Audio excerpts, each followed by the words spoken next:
Carmar, you coming up now? I got it live here. Don't matter. You got the.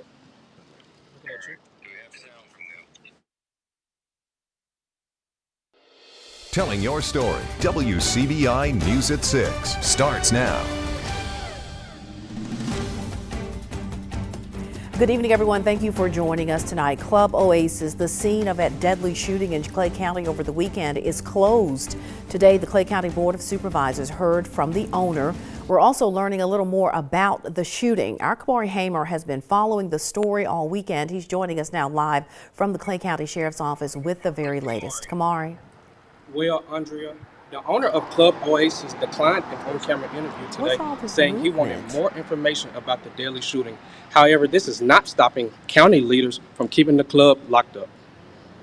Elmer Harris stood before the Clay County Board of Supervisors on Monday morning, giving remorse for the death of 20-year-old Talise Chandler. He also says there were 14 security guards at Club Oasis the night of the shooting. We want to know how it is as these weapons got into premises with as much security. And we know things can happen, true enough. But it would just, it gives you a sense of comfort knowing that this much security is available, and yet it still happens. The night spot is closed by emergency order of Sheriff Eddie Scott. Harris also volunteered to shut the doors. Board of Supervisors President R.B. Davis says the county wants to strengthen its nightclub ordinance, and so does Sheriff Scott. Well, right now we discussed with the Board of Supervisors the situation that's happened and some of the issues that we're facing in there. Right now they are looking at legal options as far as dealing with this particular club. The owner did stand up this morning and address the Board of Supervisors and said that he is voluntarily going to close the club, which as of right now I have it closed and will continue to have it closed because it is a crime scene, and until we finish our investigation, no one's allowed back on that property. Hundreds of people were inside Club Oasis when shots rang out. WCBI is told at least some of the security personnel were armed. As of Monday, only a few of the 12 victims were still in the hospital. The promoter and the club owner is one that sponsored this event. So we definitely had questions from them from the get-go about the security and all, which they did have 14 security guards that was working. Deputies have been interviewing witnesses and victims. They've learned many of the people at the event were from out of town.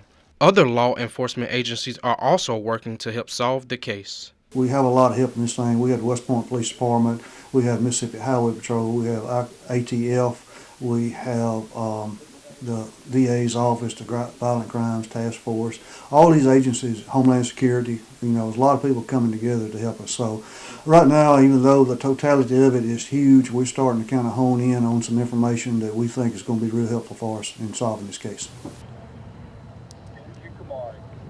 Now, Scott does believe that this situation could have been worse, and as the investigation continues, he wants to know why someone would shoot into a large crowd nightclub. For now, telling your story live in Clay County, Kamari Hamer, WCBI News. Appreciate it, Kamari, and I'll take that from you there. And we now have a name of the victim who died from that Oasis nightclub shooting Saturday night. Talise Chandler, 20-year-old woman from Columbus.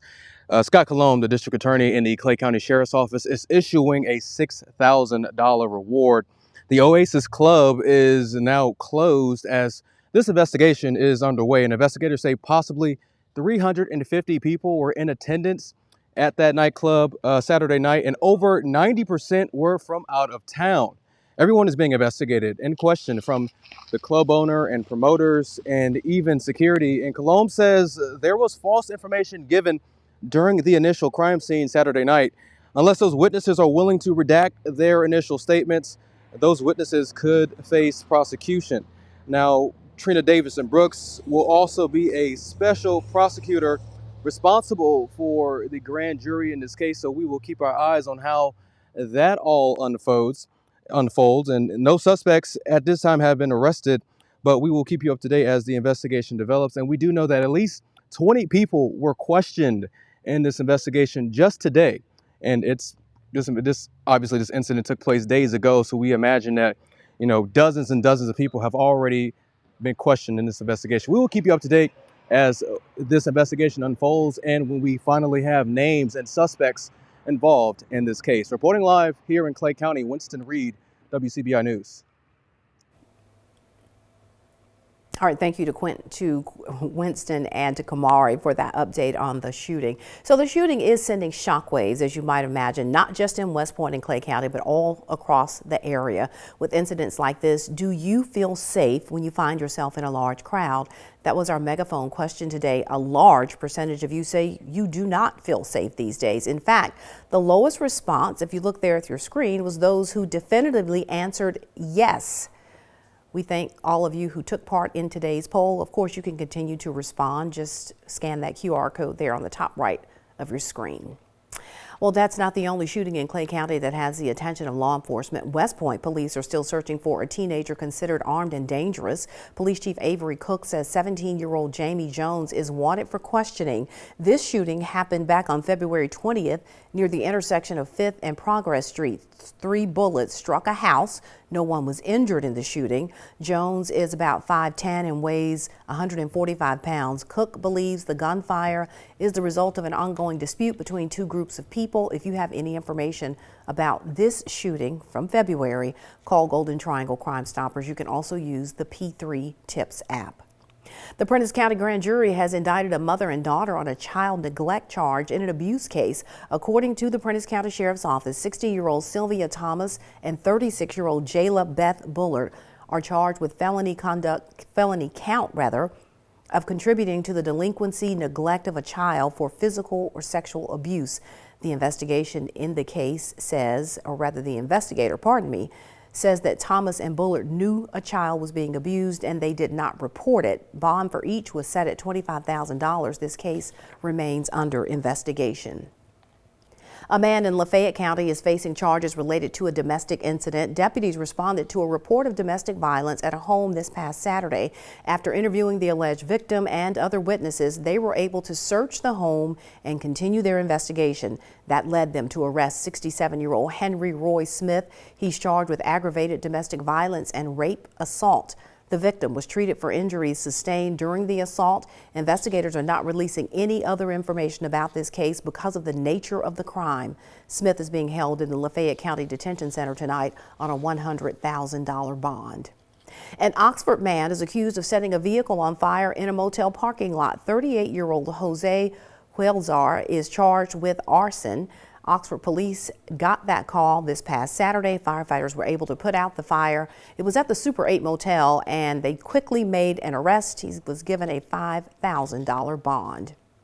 Columbus Fire and Rescue busy battling flames after an abandoned building caught fire. The crews responded to the scene on Christopher Road Sunday night. Columbus Fire Chief Dwayne Hughes says the structure was collapsed and engulfed in flames when crews got there.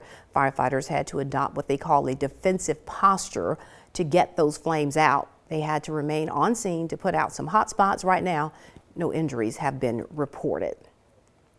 Lowndes County Sheriff's investigators are trying to piece together a case from this weekend. A man was apparently hit by some shrapnel during a shooting. The Sheriff's Department was contacted by a possible shooting victim by the emergency room at Baptist Golden Triangle in Columbus. From what detectives know so far, the shooting happened at the intersection of Yorkville Road and Casey Lane. A white car reportedly pulled up to the intersection and someone allegedly opened fire. That's when the victim was hit by shrapnel. If you have any information on this incident, contact the Lowndes County Sheriff's Office.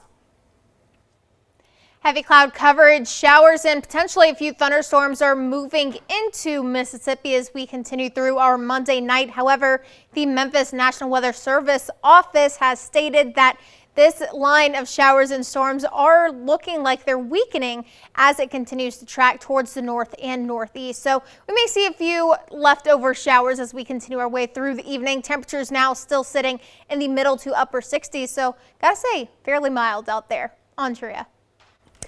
The Lowndes County Board of Supervisors is withdrawing its pledge of financial support for a Columbus cleanup program. Supervisors had approved sending $350,000 to the city for use in an effort to clean up blighted areas and dilapidated housing in Columbus.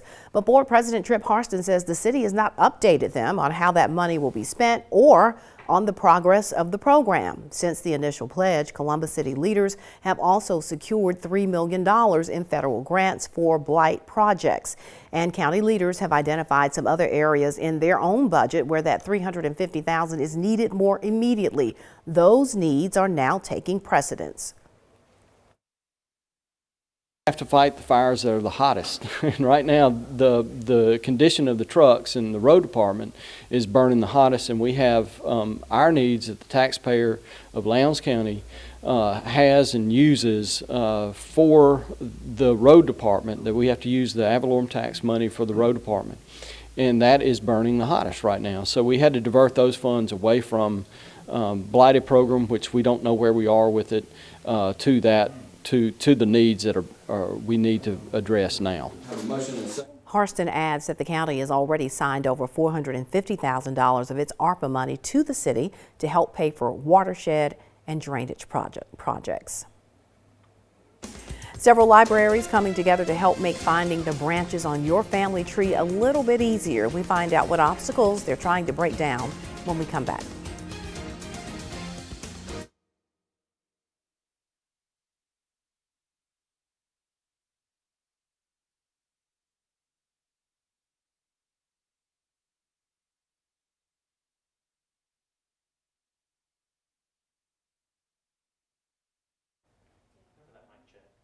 Researching African American genealogy can be a bit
Welcome back. Researching African American genealogy can be a bit challenging, especially if you don't know where to start. Our Shawanda Jones talked with a Mississippi State archival expert about resources available at the university to help you trace your family history. Shawanda is joining us in the studio with that story tonight. Shawanda.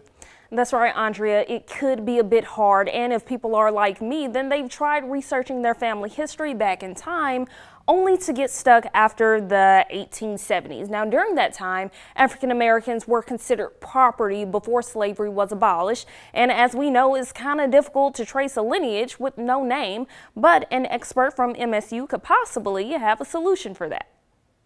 Many African Americans trying to trace their roots hit a wall on finding information prior to the 1870s. Now, a 6-institution effort is underway to transcribe legal records of enslaved people during a time before slavery was abolished. Mississippi State University, the University of Mississippi, Delta State University, Historic Natchez Foundation, Probate Court of Montgomery, Alabama, and the Columbus Lowndes Public Library System have all teamed up to create the Lantern Project. This allows people to access probate records, wills, bill of sales, and many other forms of records that they may not have known even existed. These records will have names listed that the U.S. Census often does not. Jennifer McGillen is the coordinator of the main manuscripts at the Mitchell Memorial Library at Mississippi State University. She says the Lantern Project sheds a new light on important details in a family's history that could have been ignored for generations, making your genealogy research a tad bit easier. But you can also see the shape of families and family structures for both the enslaved and the enslavers. And so you can see how enslaved families may have moved within the family of the enslaver. So you might have had enslaver number one who then transferred certain enslaved persons to his or her children. And they may have transferred like individuals, but they may also have transferred an entire family at once, which did happen. McGillen says the very first step is making a record of yourself. Start with yourself. Write down as much information as you do know. Interview as many families as you can, family members as you can, and get as many versions of a story as you can. Record the information in two ways. Make a narrative and a tree. Come up with an organizational system for your research and stick to it. For more information on how to get started with your family tree, see our website for more information.